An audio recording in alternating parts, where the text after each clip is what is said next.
Second inauguration of William Jefferson Clinton.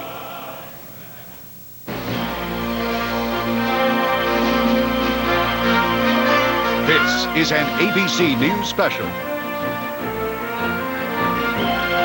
Live coverage of Inauguration 97 with Cokie Roberts, Sam Donaldson, Jeff Greenfield, Michelle McQueen, John Donvan, and analysis and comment from George Will and George Stephanopoulos. Now reporting from Capitol Hill, Peter Jennings. Good morning, everybody, and welcome to our coverage of Inauguration 1997. Isn't that a wonderful photograph? That's from the top of Arlington National Cemetery across the Potomac, looking at the Capitol and Washington. That camera can see about 6 miles, and there's Pennsylvania Avenue, where people have been gathering already for a couple of hours. It is not as cold in Washington as people had anticipated it might be. It's up there in the mid-30s now, but the enthusiasm in the Capitol is already very high. People have come from around the country to join us here today. We are very warmly ensconced here on top of the Labor Department building overlooking Pennsylvania Avenue. And we have correspondents all over the city today and cameras all over the city to enable you, wherever you are in the country, to participate in this inauguration of the 42nd president, the 53rd inauguration we have had. Not all of them, of course, in the nation's capital, but now it's a great big deal here. And there is the White House as we wait for the president, who, with Mrs. Clinton and his daughter Chelsea, has been at church this morning. A very invigorating church service this morning, which went on for some time, which the president seemed to enjoy, with representatives of all the faiths, again, from the country.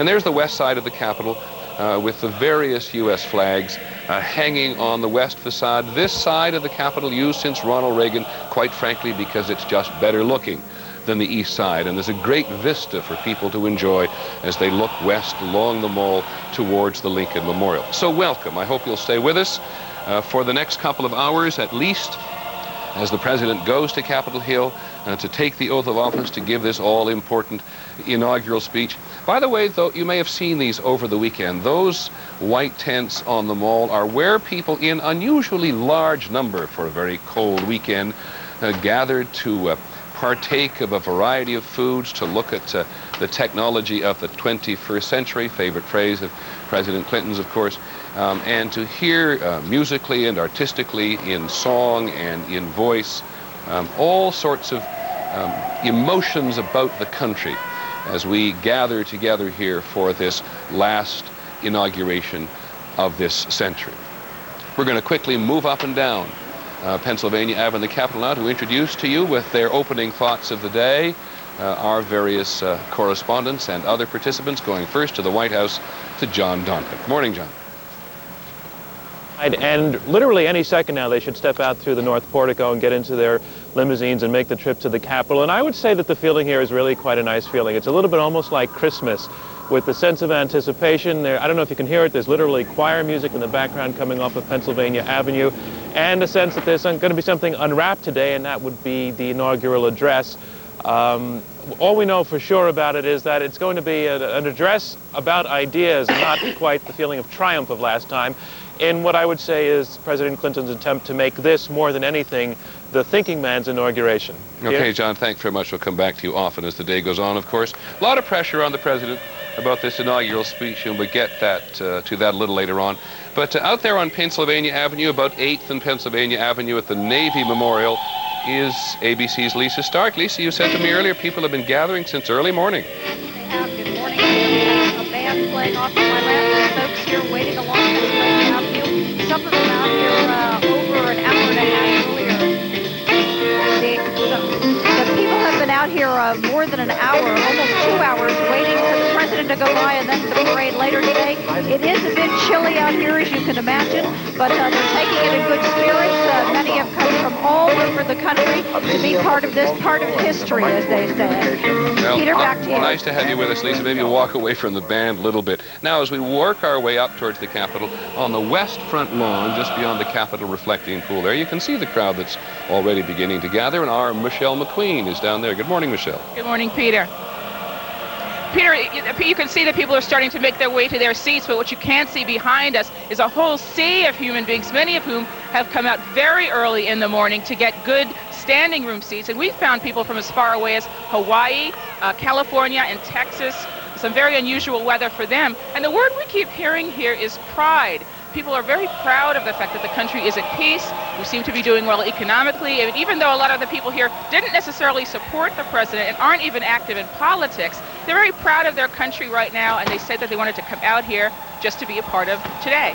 Okay, Michelle, thanks very much. Working our way up onto the west side of the Capitol, ABC's Jeff Greenfield, who's been working out in California of late, has graciously agreed to come and freeze for a day. Morning, Jeff.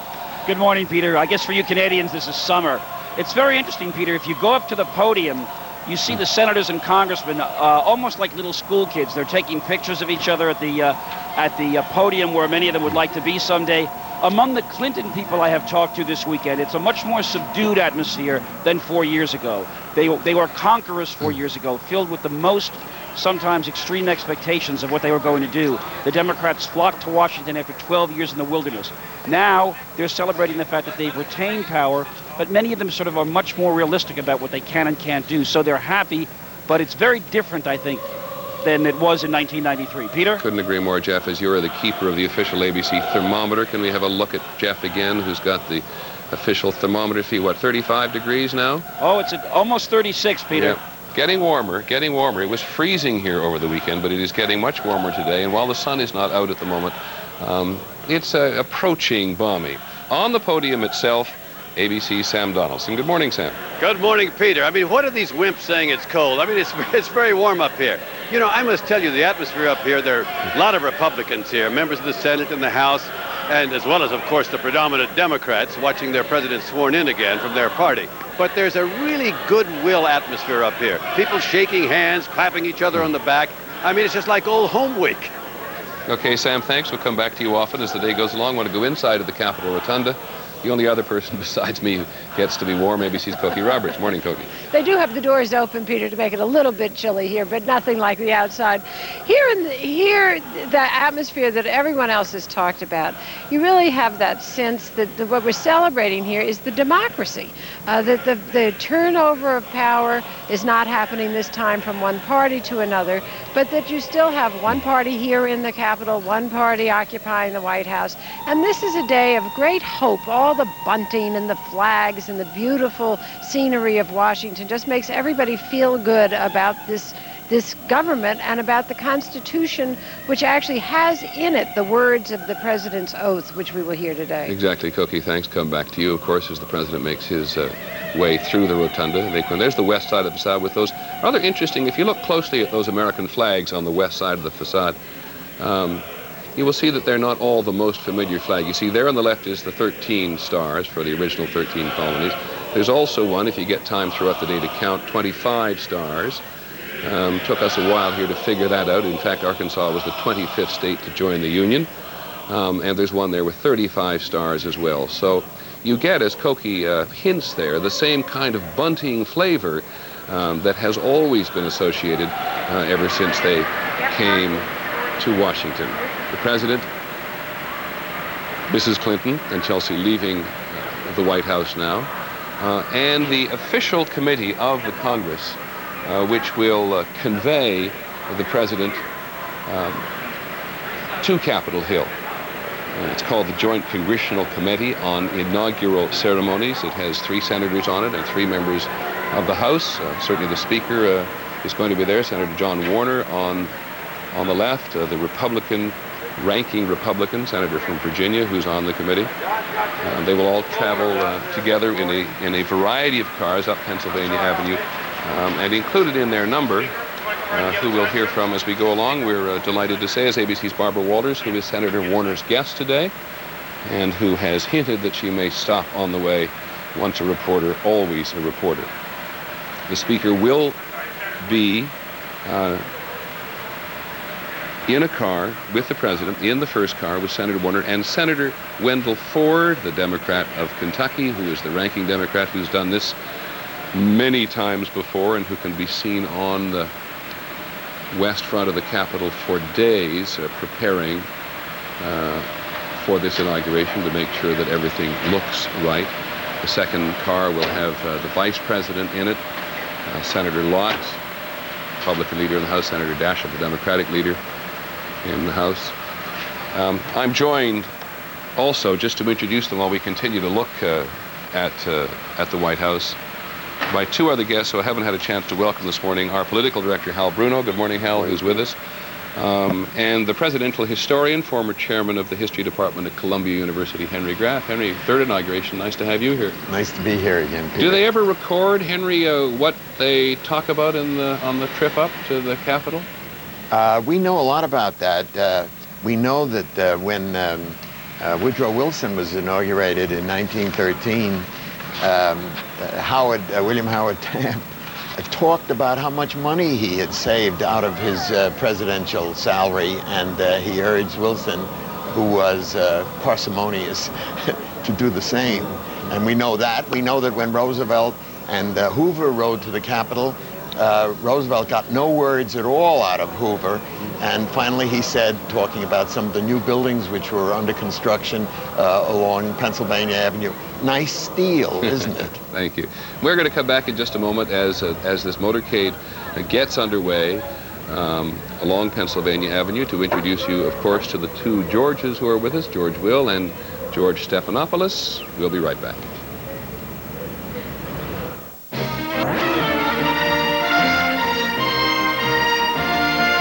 ABC News live coverage of Inauguration 97 continues. Once again, Peter Jennings. Welcome back to our inaugural coverage. Pennsylvania Avenue, the presidential motorcade has just left the White House. The president in the first car being accompanied, really being escorted by the Joint Congressional Committee on Inaugural Ceremonies. It's a mouthful, but it's tradition. And this day is all about tradition. It is all about bipartisanship. There'll be lots of time and lots of fodder when they all get back to politics tomorrow. But this is very much a Capitol at the moment which feels enthusiasm about the country and about all the connotations of the political system, and less about the politics today, though you are bound to hear some of it discussed. All of them now, of course, in closed cars. You may remember from inauguration past one or two, this was the car that was fitted out with a microphone so the president could talk to people if he were so inclined along the way. They are, of course, all bulletproof now. Secret Service ruled long ago that presidents would no longer travel in open cars. There isn't even a convertible to be found anywhere in the federal fleet. Warren Harding, 1921, the first even to use a car to go to his inauguration. And now these presidential motorcades, as many of us have experienced during political campaigns, have enough vehicles in them to tie up most major metropolises if the president, or for that matter the vice president, comes to town. Just to give you a clue, as you're looking at this motorcade, you've got the Republican and Democratic senators who are accompanying the president. The Speaker of House is with him. Mrs. Clinton is there with the Democratic leader of the House, and of course Chelsea, widely regarded in this town, and perhaps I think in the country at the moment, as an immensely sophisticated and tolerant young woman, given all of the attention that has been paid to her. Vice President, of course, is here. Mrs. Gore, the Gore family is all in this motorcade as well, and they will be there in just a few minutes. And as I said, while most of us are fairly warm and comfortable here, outside it's fairly balmy. By Washington standards over the last several days, people are dressed for it. There's a considerable crowd and getting larger on the west side of the Capitol as the president is on his way. To introduce our two Georges this morning with some opening thoughts perhaps on the day, George Will. Good morning, George. Good morning, Peter. It's always fun to watch a republic, which is, of course, committed to simplicity and egalitarianism, try to evolve a civic liturgy suitable for an occasion like this, so where other nations may have serried ranks of bishops and lots of ermine and silk, we have gray worsted and red neckties. But the real symbolism is generated by our Constitution, and it's really implicit in the drive you're watching. The president comes to Congress, not the other way around. Congress is, of course, Article 1 of the Constitution. It is sitting symbolically where the four quadrants of the federal city meet, and the drama of the day and the drama of the next 4 years intersect here as to how the two branches, the two ends of Pennsylvania Avenue, will get along. Nice to have you with us, George, and of course it's nice to welcome George Stephanopoulos, newest commentator of ABC. Good morning, George Stephanopoulos. Good morning, and it's a very different Congress that the president is going to this morning. 4 years ago, when he was riding up to the Capitol, He had a Democratic majority in the House and a Democratic majority in the Senate. Now he's got Republican majorities that he must work with in both, and he's going to be focusing on that in his speech today. I think most people in the country know that George Stephanopoulos has worked for President Clinton for the last 4 years. What were you doing 4 years ago? I was just thinking about that. I'm getting very nostalgic. Actually, I was sitting up in the speaker's office with the president's speech, and it turned out I was in the wrong office. So about 5 minutes to noon, I was running through the Capitol trying to give it to him at the last minute. Well, we hope you won't be as rushed with us this time, George Stephanopoulos. Nice to have you. And without too much ado, and taking not very long at all to make it from one end of Pennsylvania to the avenue to the other, the president has now arrived on the north side. We're on the east side of the Capitol here, but on the north side of the east side, outside the Law Library entrance there, and ABC's John Cochran is there. Good morning, John. Good morning, Peter, and here he is. Much enthusiasm up there, John, we'll try to today? shout a question to him. There's always the decoy car, you know. You never know which one is going to be the president's car. What's the security like up there this morning, John? John Cochran, what's the security like up there this morning? As heavy as usual? It is very tight, very difficult to get onto this east front of the Capitol, Peter. And a lot of people who thought they had passes that would enable them to walk where I am now were turned away because they arrived a little too late. One of the things we have heard this morning from our own news bureau is that security is generally tighter throughout the city today because several news bureaus, our own included, had faxes in the last day or so from someone alleging to be a member of an anti-abortion group who raised the possibility of demonstrations and or violence on this day. And so security, which is always extraordinarily tight here, Senator Ford of Kentucky, Wendell Ford, one of the co-chairmen of Mr. President? the Joint Congressional Committee. Mr. President? Senator Warner there with him as well, the Republican, the ranking Republican member of the committee. Mr. President? They are going to go Is it more fun this time? Nice try, John. Thank you very much. Another modern tradition was not always thus. The presidents came by of trying to get the president's attention. Henry Graff, we always our resident historian here. They go to the Law Library entrance. The Law Library in terms of the Congress is what? It's not the main entrance. It's the entrance where the legislators enter. Right, but the Law Library is the specific library of law for the Congress itself. That's right. This is what it's going to look like through the crypt, which was, of course, originally designed for George Washington to lie in, but he didn't, ultimately went to Mount Vernon. But they'll come through the rotunda, where we hope to talk briefly to Barbara Walters about what they chatted about, at least in her vehicle, on her way up to the Capitol. So as we get these people inside the Law Library entrance, we'll go away for a brief message and come back very quickly.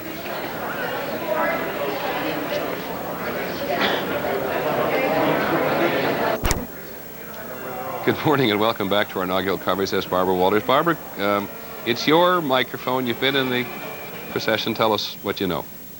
Well, I had a chance to talk to both the President and Mrs. Clinton. The President, both of them extremely relaxed. The President said his speech is going to be about 15 minutes long, although he's allowed 40 minutes so he can talk slowly. He says he's practically memorized it. He wrote it 12 times, he said, at least. So he said, if it's good, it's because of me, and if it's bad, it's because of me. I've never, well, I don't get to the White House very often, but, it was such a casual, easy time for him. He walked around talking to the senators and the congressmen. Vernon Jordan, his friend, was there. Leon Panetta was there, probably last day in the White House. Mrs. Clinton said that it was so different from 4 years ago, Peter. 4 years ago, she said she was very confused. She didn't know what was going to happen. Today, she said, look, I'm all moved in. My clothes are in place, and I can relax and enjoy it. Help me with the woman's question, by the way. I don't quite know what color to call her outfit. Let's see. Peach, coral. Right. And Chelsea was wearing what I would call dove gray, okay? And no hat, right? I didn't see a hat then, but Mrs. Clinton has a matching coat, so she may very well have a hat. I just want to know if you would ask these questions of Sam Donaldson. No, I wouldn't, because Sam wouldn't know how to answer this You're jointly right. as you Yeah. do. Now, you came in the second car. What was it like? I was in the motorcade. I was not in the car with the president. Everybody was very nervous because the president was 20 minutes late. The church service, which I hear was very moving, was also quite long. They may have to cut certain aspects of the actual ceremony. There's a band that they've got sort of eight minutes leeway, they were saying. And you know, the president must constitutionally be sworn in at exactly 12 noon. The president also said, Peter, that his speech 4 years ago was the second shortest. He talked about George Washington and said Washington just said, you know, it's 90 seconds. Here I am. If you don't like what I'm doing, you can get rid of me.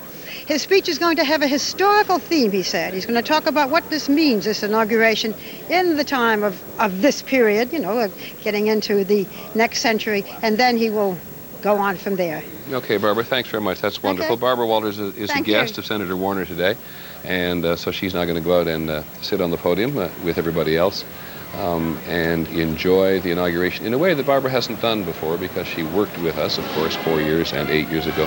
President, by the way, like everybody else, is going to wear business attire and concentrate on his clothes for just a second. John Kennedy was the last president to wear really formal wear, including a silk top hat, to his inauguration. Sam Donaldson, the news of the podium at the moment? Well, simply that everybody is now ready for the action, Peter. The glad handing I was talking about earlier today goes on. I really have been up here, you know, for a number of these, but I have not seen the convivial atmosphere that I've seen today. I suppose that this bodes well for Mr. Clinton's second term. At least the Republicans I've talked to up here said they're going to cooperate. Yes, we're going to fix Medicare, and yes, we're going to help balance the budget. Of course, on a day like this, I suppose that's what you'd expect them to say, but it's still a good feeling, and it's a good thing to hear. Our political director, Hal Bruno, is with us here, and as we continue to focus on the Capitol itself, Hal, question about the speech, and we'll have many of them. It can't be a political speech. It has to be a national speech. It's got to be a speech that's meant to bring everybody together, and especially it's a speech that's going to be aimed at the members of the Congress, and especially at the Republican members of Congress, because those are the people he has to work with. And of course, this is also Martin Luther King Day. This is the first time that Inauguration Day has fallen on Martin Luther King Day. Dr. King would have been 68 years old today, and that raises its own level of interest about the inauguration and the conjunction with Martin Luther King Day. There are various meetings of reconciliation and unity and encounters being held around the country to focus on Martin Luther King's legacy as well as on the constitutional aspects of the inauguration. Henry Graff, our historian, explained to everybody again, they may have heard it up until now, how do we get to January the 20th rather than March as it used to be? The constitutional amendment, which is the 20th, which moved the inauguration date from March 4th to January 20th, was ratified in 1933.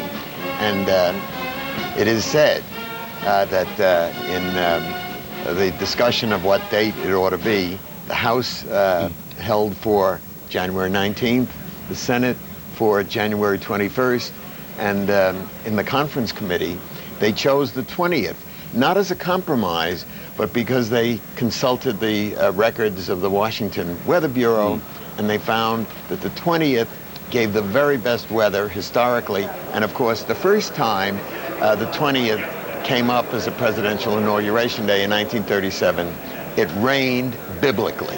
Worst rainstorm I think they'd had in Washington in 100 years or something on that particular day. But why?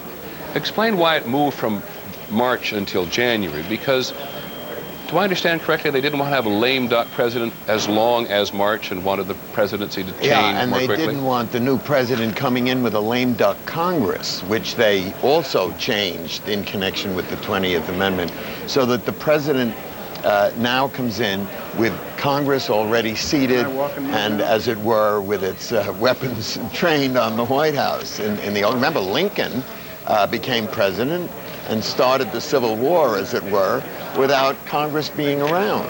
That's no longer possible with an incoming president. And of course, the travel time to Washington has improved. In the old days, it used to take a considerable length of time to get from the outlying parts of the country, first to New York and then to Pennsylvania and subsequently to Washington. And now people get here and show up as well-dressed as Senator Connie Mack of Florida. That is there. We've decided, looking around so far this morning, that he is wearing at least the most elegant hat among members of the Senate. and they have showed up in all sorts of headgear in anticipation.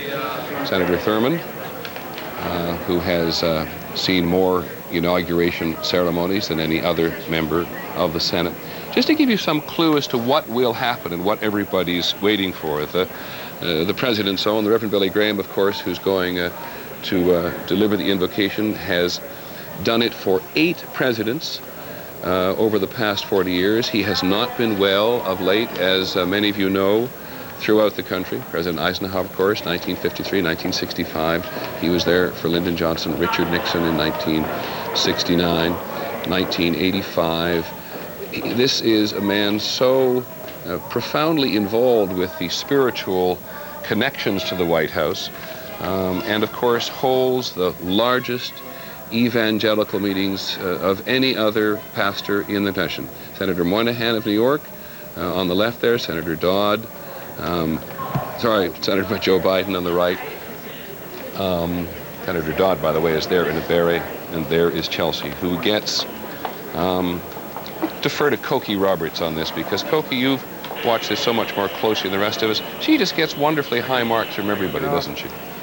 Chelsea Clinton, you're talking about yes. here. I think that the way that the family has handled her young femalehood in Washington has been quite remarkable. She participates when it's appropriate and when she will get some sense of history out of it, as with traveling with her mother to the Far East and to Europe. But then she also leads a normal teenage private life, which is really hard to do. And a lot of people who have been in the White House before have talked about, other presidential children who are now grown up have talked about how hard it was to do, and what a good job they do think the Clintons have done in this case. She's 16 years old now. She'll be 17 on the That's 27th driving. of February. Senior in high school. She's already been looking at colleges throughout the fall, and we'll be off to college before long. The president, who, as I guess most people know, has been asked about all sorts of people staying in the White House, in the whole question of whether or not the White House has been available as a political favor, said the other day he was pleased to discover, when looking at the records, how often Chelsea, his daughter, had her friends over.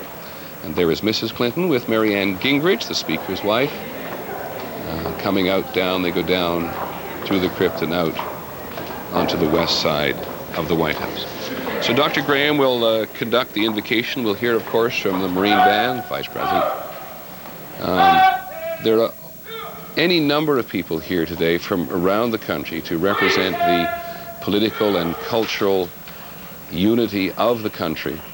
We'll either have something to say or something to sing. And of course, only for the 3rd time in inauguration history, there's going to be a poet who is going from Arkansas, who is going to recite a poem. And if there was anybody here who has a lot of pressure on him, Tipper Gore, the Vice President's wife, has had pressure on him, it will, I think, if we read it correctly, be the poet of the day.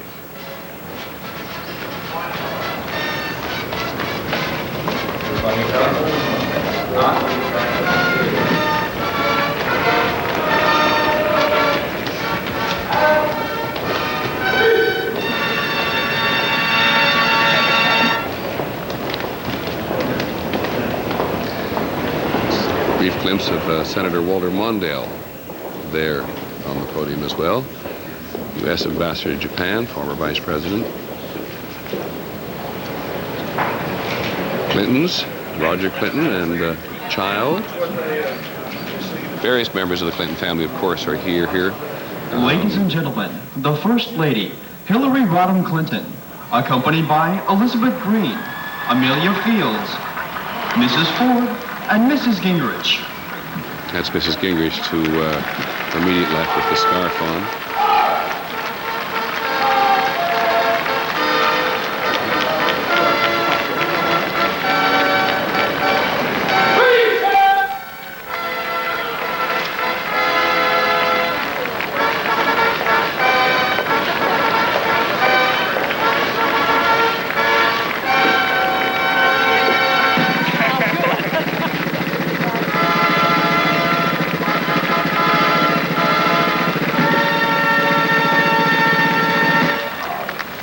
President, coming through the crypt, if you've been in the Capitol and gone down the steps, you know this is where they'd originally designed a place to enshrine George Washington's body. It's got various scenes of Washington in it. And as you heard George Will refer earlier, the four quadrants of the city, it's the compass stone there in the crypt, which marks the 0 point from which the four corners of the city emanate.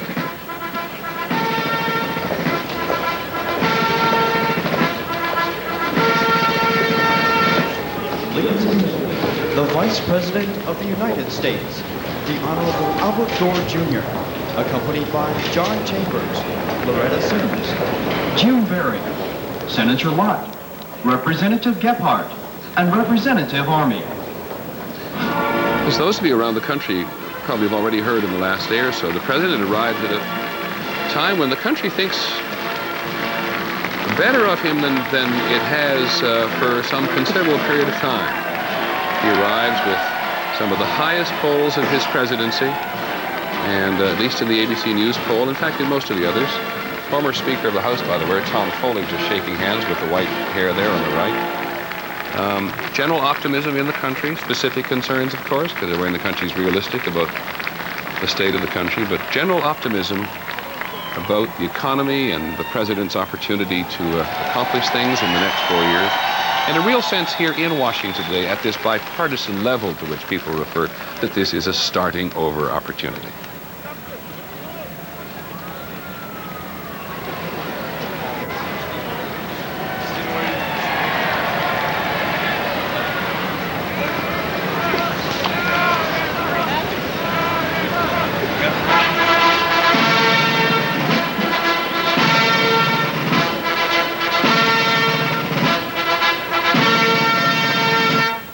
Ladies and gentlemen, the President of the United States, the Honorable William Jefferson Clinton, accompanied by Susan McGill, Greg Casey, Bill Livingood, Senator Warner, Senator Ford, Speaker Gingrich, Senator Lott, Representative Gephardt, and Representative Army.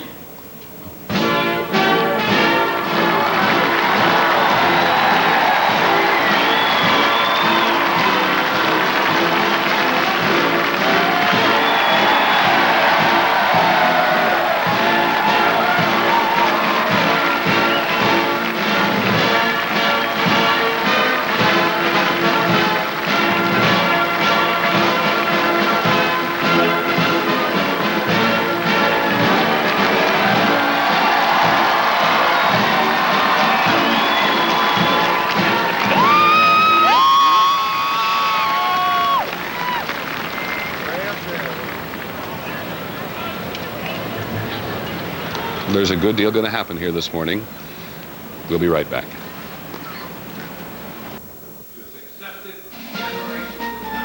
ABC News live coverage of Inauguration 97 continues. Once again, Peter Jennings. Welcome back to our coverage of the 53rd inauguration. President Clinton, the 42nd president. And of course, this is also Martin Luther King Day. Martin Luther King, Dr. King would have been 68 today. And in this particular inauguration, President Clinton wants echoes of the history, wants to congratulate the country clearly on the American century, but also, if we understand it correctly, will make a very strong connection to some of the lessons which Dr. King tried to convey to the nation. In fact, one of the choirs here today, for 2 centuries, the American president they saw first at the Democratic Convention in Chicago, is a choir made up from various members of churches which have burned in the country in the last couple of years. And so there's a very strong emphasis here today on improving the state of race relations in the country, race reconciliation between the races, lessons to be learned. I want to just ask one question of George Stephanopoulos. George, before long you'll be getting all sorts of really tough questions from us about what you've been doing in the last 4 years. But for the moment, just a personal question. Does the President really like or love all the trappings of the presidency and all of this history that goes with it? I actually think he's learned to love it a little bit more. At first, I think for any president, especially one who came from a much smaller state, it's kind of awkward. And it takes a little bit of getting used to the helicopter, the salute. hearing Hail to the Chief every time you walk into a room. But he's grown comfortable with it, and I think he's recognized that the trappings of the office are part of the power, and people respect the office more because of them. Thank you. Senator Warner now basically just speaking for his side of the inaugural committee in terms of welcoming the president to it. We'll hear in a moment from Dr. Graham and the invocation.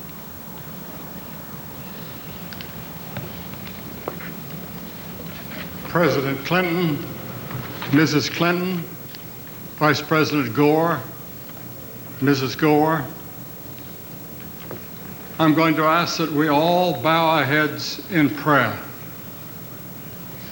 Our Father and our God, we thank you today for the privilege of coming into your presence on this historic and solemn occasion. We thank you for your gracious hand, which has preserved us as a nation. We praise you for the peaceful continuity of government that this inauguration represents.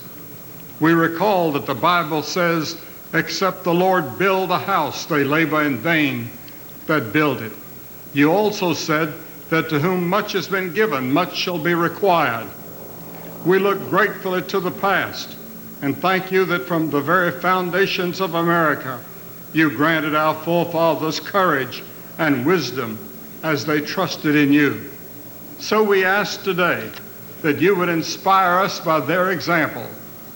Where there's been failure, forgive us. Where there's been progress, confirm. Where there's been success, give us humility and teach us to follow your instructions more closely as we enter the next century. Give to all those to whom you have entrusted leadership today a desire to seek your will and to do it. So today, we ask your blessing on President Clinton and his wife Hillary and their daughter Chelsea, and upon Vice President Gore and his wife Tipper and their children. Give to all our leaders the vision of what you desire America to become, and the wisdom to accomplish it, and the strength to cross the bridges into the 21st century. We pray also for the members of the House and the Senate, for the Supreme Court, and for all who bear responsibility of leadership in this nation, which is blessed with such ethnic diversity. We've not solved all the social problems of our time, such as drugs and racism. Technology and social engineering have not solved the basic problems of human greed, pride, intolerance, and selfishness. We need your insight. We need your compassion. We need your strength. As both President Clinton and Senator Dole urged us in the recent presidential campaign, may this be a time of coming together to help us deal with the problems we face. Oh Lord, help us to be reconciled first to you and secondly to each other. May Dr. Martin Luther King's dream finally come true for all of us. Help us to learn our courtesy to our fellow countrymen that comes from the one who taught us that whatever you want me to do to you, do also to them. Remind us today that you have shown us what is good and what you require of us, to do justly, to love mercy, and to walk humbly with our God. We ask that as a people, we may humble ourselves before you and seek your will for our lives and for this great nation. Help us in our nation to work as never before, to strengthen our families, and to give our children hope and a moral foundation for the future.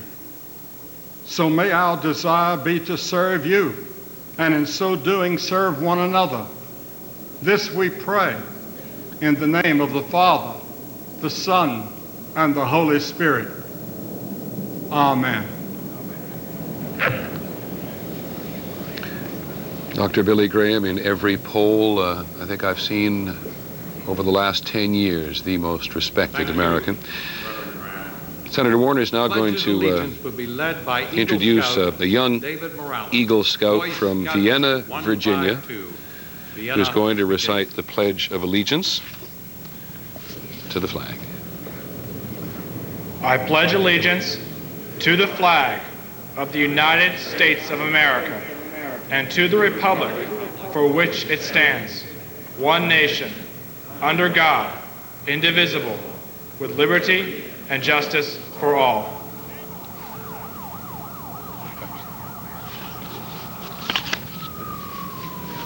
Ladies and gentlemen, it is now my privilege to present the children We're not going to miss Gospel much of this Mass at all, but we will be right back. under the auspices of the Washington Performing Arts Society. More than 100 voices from the Washington Metropolitan area. News live coverage of Inauguration 97 will continue after this from our ABC stations.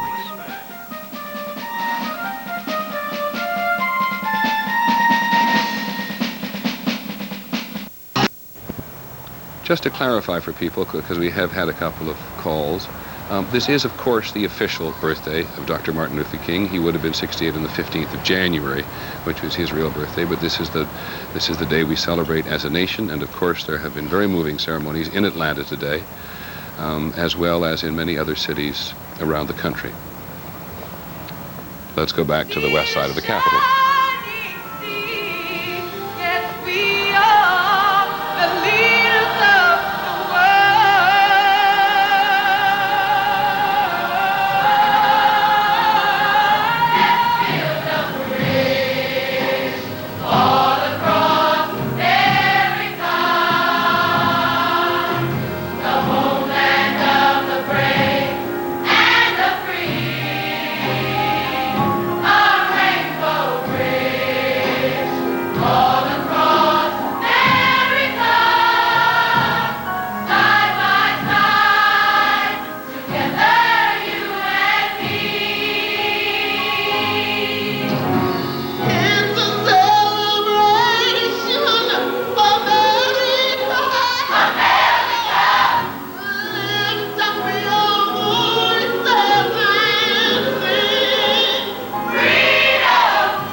Let's build a bridge all across America. A song sung by the Children of Gospel Mass Choir, all about putting aside differences.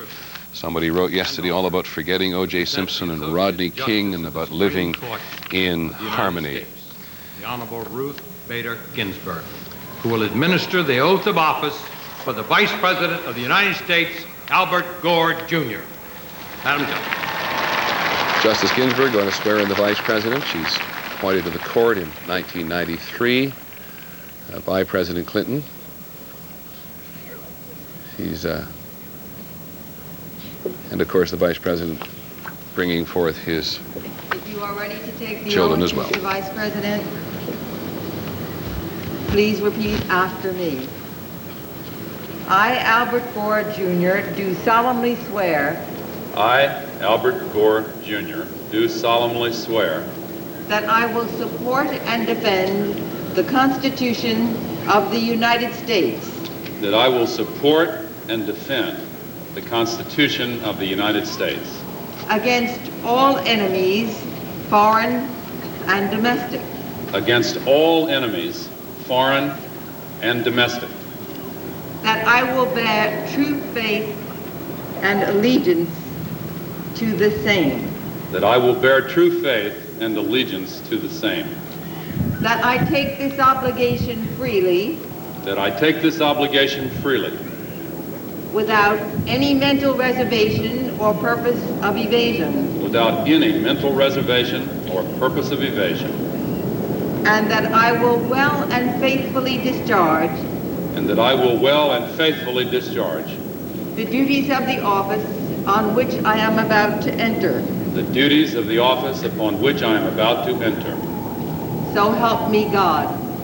So help me God. Every good wish, Mr. Vice President. Thank you.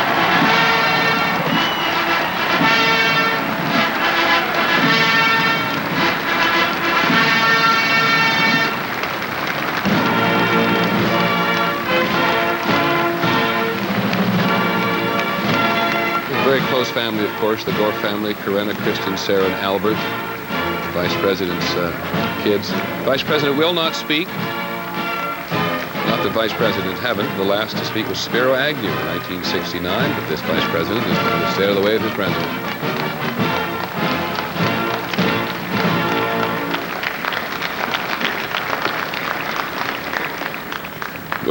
We'll be right back.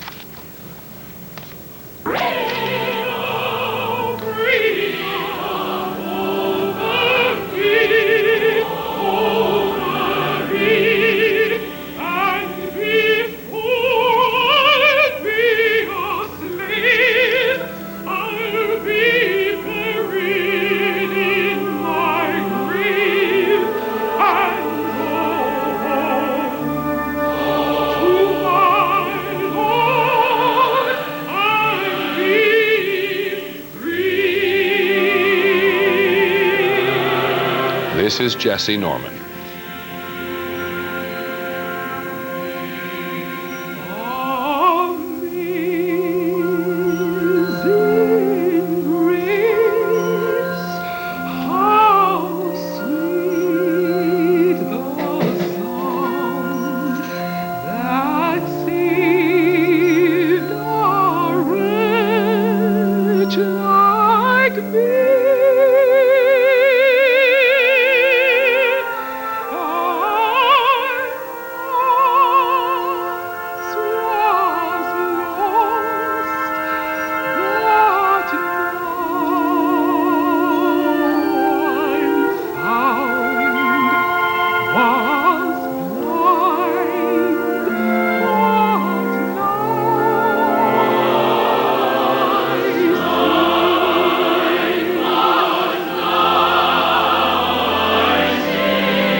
Great American opera star Jessie Norman. Some people think it would be hard to have such an occasion without her, and of course millions of people think that America the Beautiful is the single most beautiful song about the country's virtues.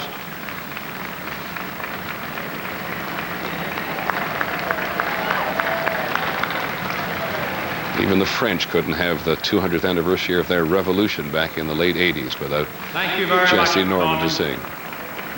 Ladies and gentlemen, as chairman of the Joint Inaugural Committee, it is now my privilege to introduce my co-chairman, Senator Wendell Ford of Kentucky, who will introduce the Chief Justice of the United States. Senator Ford.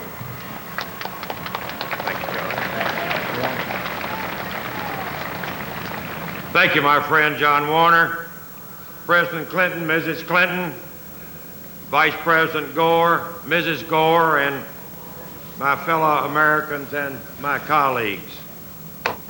Hillary Rodham Clinton, wife of the President-elect, will hold the Clinton family Bible. They are joined by their daughter, Chelsea. It is now my great privilege and high honor to present the Chief Justice of the United States Supreme Court, the Honorable William Hobbs Rehnquist, who will administer the oath of office to the President and the President-elect of the United States, William Jefferson Clinton.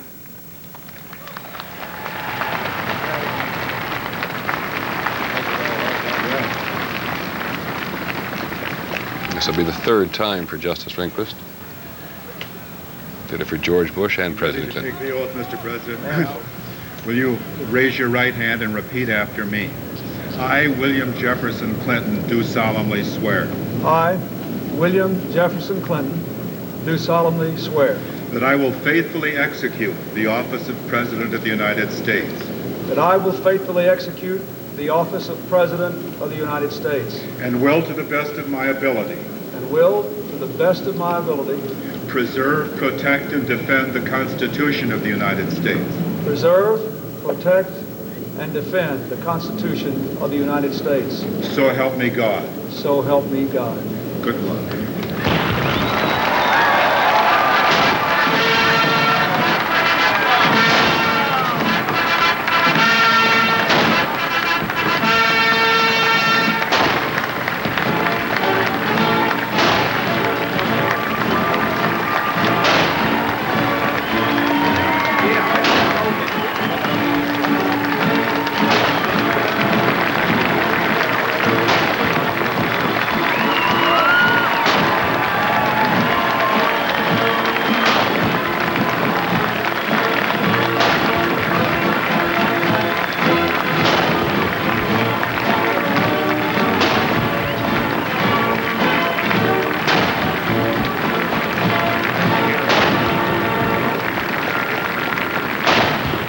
We know it's a cliche, but here in Washington, in the nation's capital, the sun just came out.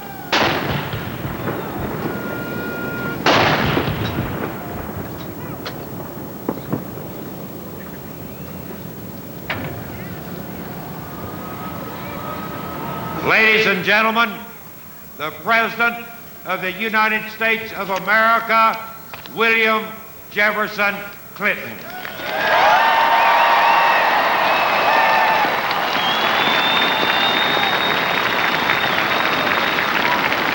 Well, for many people, certainly in this capital, here's what it's all about. Been a lot of pressure about the speech.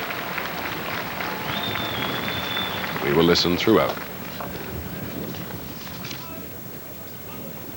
My fellow citizens, at this last presidential inauguration of the 20th century, let us lift our eyes toward the challenges that await us in the next century. It is our great good fortune that time and chance have put us not only at the edge of a new century in a new millennium, but on the edge of a bright new prospect in human affairs. A moment that will define our course and our character for decades to come. We must keep our old democracy forever young. Guided by the ancient vision of a promised land, let us set our sights upon a land of new promise. The promise of America was born in the 18th century out of the bold conviction that we are all created equal. It was extended and preserved in the 19th century when our nation spread across the continent, saved the Union, and abolished the awful scourge of slavery. Then, in turmoil and triumph, that promise exploded onto the world stage to make this the American century. And what a century it has been.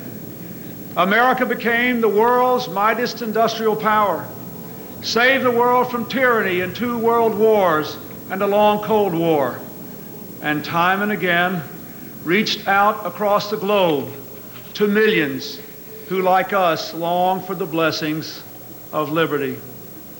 Along the way, Americans produced a great middle class and security in old age, built unrivaled centers of learning and open public schools to all, split the atom and explored the heavens, invented the computer and the microchip, and deepened the wellspring of justice by making a revolution in civil rights for African Americans and all minorities, and extending the circle of citizenship, opportunity, and dignity to women. Now, for the 3rd time, a new century is upon us, and another time to choose. We began the 19th century with a choice to spread our nation from coast to coast. We began the 20th century with a choice to harness the Industrial Revolution to our values of free enterprise, conservation, and human decency. Those choices made all the difference. At the dawn of the 21st century, a free people must now choose to shape the forces of the information age and the global society.